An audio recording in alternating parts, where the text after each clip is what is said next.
Blunting Trump's momentum. That is the subject of this evening's Talking Points memo. Hillary Clinton gave a stem winder of a speech today in Washington, trying to put Donald Trump on the defensive. Mrs. Clinton must be stunned by the turnaround in the polls, especially in states like Florida and Ohio, which she needs to win. Therefore, the Clinton campaign had to make a statement and chose the personal route. The main theme of her talk today was that Trump is personally unfit to be president. Donald Trump looks at President Obama after 8 years as our president. He still doesn't see him as an American. Think of how dangerous that is. Imagine a person in the Oval Office who traffics in conspiracy theories and refuses to let them go, no matter what the facts are. Imagine someone who distorts the truth to fit a very narrow view of the world.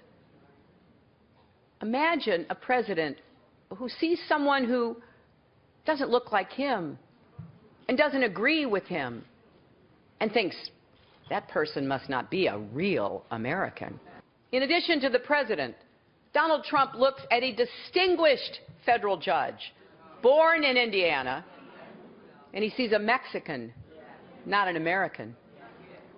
He looks at a Gold Star family and sees them as Muslims, not patriotic Americans. He looks at women and decides how our looks rate on a scale of 1 to 10. Now, it is clear that Secretary Clinton is playing the invective card. There was little policy in her speech today. It was all about re-demonizing Donald Trump as an unstable guy who is hostile to a variety of Americans. Now, will that tactic work? Probably not, because those who believe, as Mrs. Clinton does, are already in her camp. They're already there. By this time, the 10% or so of Americans who are still persuadable in the election have heard all the anti-Trump stuff before. The big reason Hillary Clinton went after Trump in a personal way is to refocus negative attention on him, media attention, thereby taking it off her. Today in the LA Times Daily Tracking Poll, which bounces around a lot, Trump's now up by 6 after 2 weeks of press scrutiny on Hillary Clinton.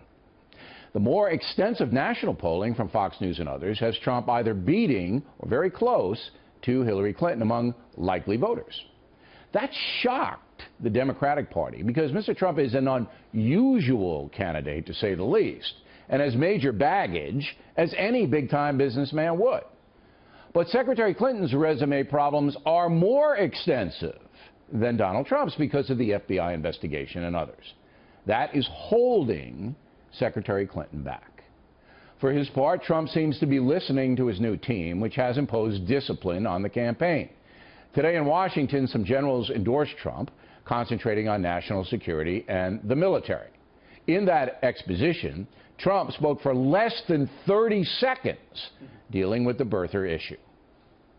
President Barack Obama was born in the United States, period.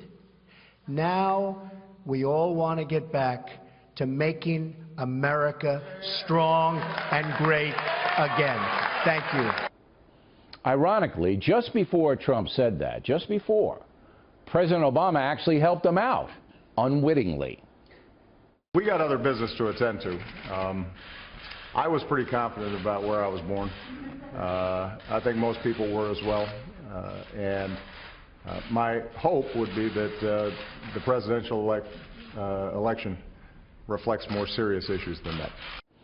So Trump caught a break today with Mr. Obama assisting in getting the birther issue off the table. Going forward, there are 10 days until the first debate. Both candidates will be doing serious prep work for their presentations on Monday, September 26 at Hofstra University on Long Island. The whole world will be watching this debate, and there's no coming back if you screw up. Big time pressure. So it would behoove, word of the day, behoove, both of the candidates to avoid controversy before the debate. Personal attacks at this point will most likely hurt the attacker. It was almost pathetic today, to watch the ravings on cable news by anti-Trump zealots. Did you guys just find out about the birther issue? If Trump's conceding the point, why the vitriol? Again, hatred never plays well with the folks. What fair-minded Americans really want are solutions to vexing problems. They want specifics, they want clarity, they want consistency. Whoever delivers that best from here on will win the White House. And that's a memo.